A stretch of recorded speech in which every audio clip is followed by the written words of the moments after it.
neza, turabakunda nkeka ko namwe mudukunda, mwarwa rukundo mwadukandira subscribe. Turaje tugarutse muri studio kutubagezaho ya makuru menshi kandi hadasanzwe. Reka dusubire ku kibuga cy'imirwano muri Repubulika Iharanira Demokarasi ya Kongo. Umuntu akomeje gupfa isaha ku yindi. Umuntu akomeje kwicwa urubozo na FARDC. Ubwo ni umuturage ukomeje kwicwa ubw'agashinyaguro. Gusa FARDC icyo ibica ishingiraho niki? Ni ubwoko. Uko ibaziza ubwoko ubwo ari bwo.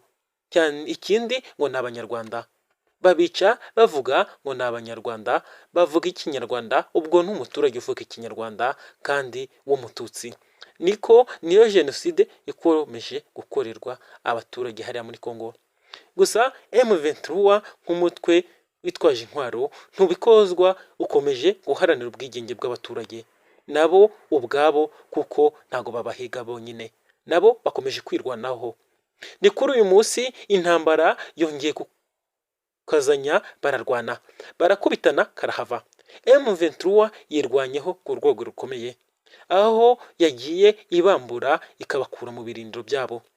Gusa M23 birwanaho kuri urwo rwego ni bake, na n'isaha imirwano irakomeje, ariko M23 ikomeje kwirwanaho. Ati turakomeza guhangana, duhatane, duharanire ubwigenge bwacu n'abaturage bacu. Ni kuki mudukura mu gihugu cyacu?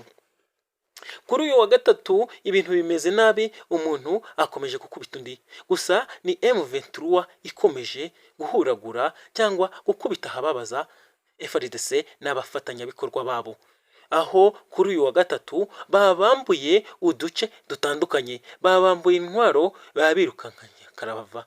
Ni nyuma yo gucika intege kwa South Africa. South Africa twe twabaha amakuru ko yamanitse amaboko, niko bamwe bafashwe mpiri. Nubwo yaje kwivuguruza, bwari uburyo bwo kwiyemera.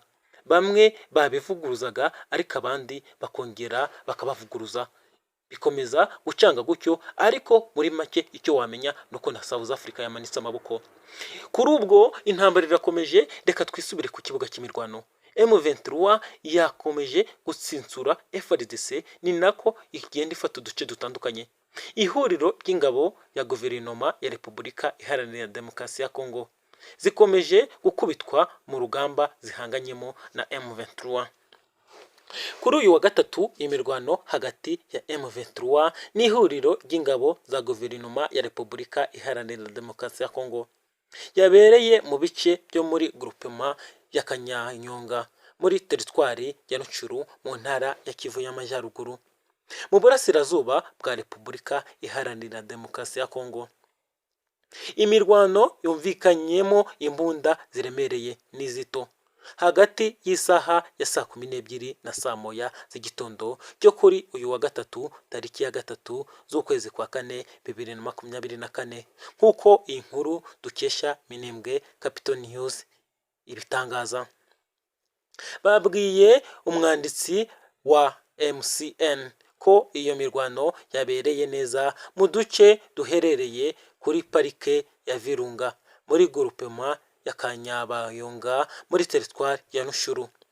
Ivuga kandi ko ingabo z'igihugu cya Repubulika Iharanira Demokarasi ya Kongo FARDC n'abafatanyabikorwa bakomeje barwana n'umutima, ariko biranga kuko M23 ntiyoroshye. Intare za Sarambwe zakomeje nazo zirwanaho, intambara ibura gica. Gusa M23 ikomeza kubasunika ku rugamba. Bateraga ibisasu bari ahitwa Kabasha, bakabitera muri Rwindi, ibice biheruka kwigarurirwa n'umutwe wa M23 nanone mu mpera z'ukwezi gushize kwa gatatu uyu mwaka, aho M23 yabakubise ikabambura turiya duce. Ku rundi ruhande ibice byo muri teritwari ya Masisi na Nyiragongo kuri uyu wa gatatu hiriwe ituze, nyuma y'uko ku munsi w'ejo hashize mu nkengero za sentra ya Sake no mu duce turi hafi ya Ishasha hiriwe intambara ikomeye hagati y'izi mpande n'ubundi zihanganye na M23 n'ihuriro y'ingabo zirwana ku ruhande rwa leta ya Kinshasa. Iyi mirwano yabaye kuri uyu wa kabiri w'ejo hashize. M23 yigaruriye ibice birimo Vunano, Meyanzi, Kimoka na Bwambariro. Utu duce tukaba turi muri teritwari ya Masisi. Hagati aho M23 iracyabonye ibice byinshi ndetse n'ahabereye urugamba hose birangira n'ubundi ihuriro ry'ingabo za Kisekedi zihataye, cyane ko M23 iba yakajije. Bakomeje gutingata aho bikorereye, ubwo ni FARDC. Imirwano iracyakomeje, ni nako umusirikare wa South Africa yasebeye nyuma yuko bamanitse amaboko. Umusirikare wa South Africa yasebeye ku rugamba muri Congo. Ni kubw'ibyo twababwiraga ukuntu ingabo za South Africa zasebeye ku rugamba nyuma yo kubona umwami wa Sarambwe cyangwa M23 babirindutse, bamanika amaboko, abandi bafatwa mpiri. Gusa South Africa iza kubitangaza ivuga ko atari byo, ari ibihuha. Ariko kubw'ibyo ayo makuru twayabahayeho kandi twakomeje kuyakurikirana. Ibintu n'ukuri, South Africa byarangiye batsinze urugamba, bamanika amaboko. Niko umusirikare wa South Africa ufite ipeti ya generali, akaba ari mu butumwa bw'amahoro SADC mu burasirazuba bwa Repubulika Iharanira Demokarasi ya Congo, nyuma yuko ingabo zabo zitsindwa zikamanika amaboko, noneho we yarangiye asebye by'intangarugero. Arashinjwa ubujura ku rwego kabuhariwe. Amakuru yizewe kandi azira igihe nta handi wayasanga atari kuri Minembwe Capital News. Turayabaha, barayabaha, tukayabaha, turafatanya. Umusirikare wa Afurika y'Epfo ufite ipeti rya general akaba no mu butumwa bwa SADC mu burasirazuba bwa Repubulika Iharanira Demokarasi ya Congo yakekwagaho ubujura, kandi na n'ubu baracyabimukekaho, cyane ko bamushinja kuba umujura kabuhariwe. Ni Brigadier General Ngoyi Timothy Bakwamba uri mu burasirazuba bw'igihugu cya Repubulika ya Demokarasi ya Congo mu ngabo za SADC. Niwe wegereje amafaranga angana na miliyoni 49.6 nk'uko iyi nkuru ikomeje gutangazwa ku mbuga nkoranyambaga. Yarayanyereje uyu generali zira miliyoni 99. Amakuru avuga ko Brigadier General Ngoyi Timothy Bakwamba yakoresheje aya mafaranga agura amazu agera muri 4. Igitangaje, iyi nkuru ikomeza ivuga ko yamaze kugura aya mazu ayiyandikaho n'abana be 2 ndetse ngo n'abandi bantu 3 batangajwe amazina, nk'uko iyi nkuru tuyikesha umunyamakuru wo muri Repubulika ya Demokarasi ya Congo ukurikirana ibibera muri iki gihugu, bwana Steve Wembe.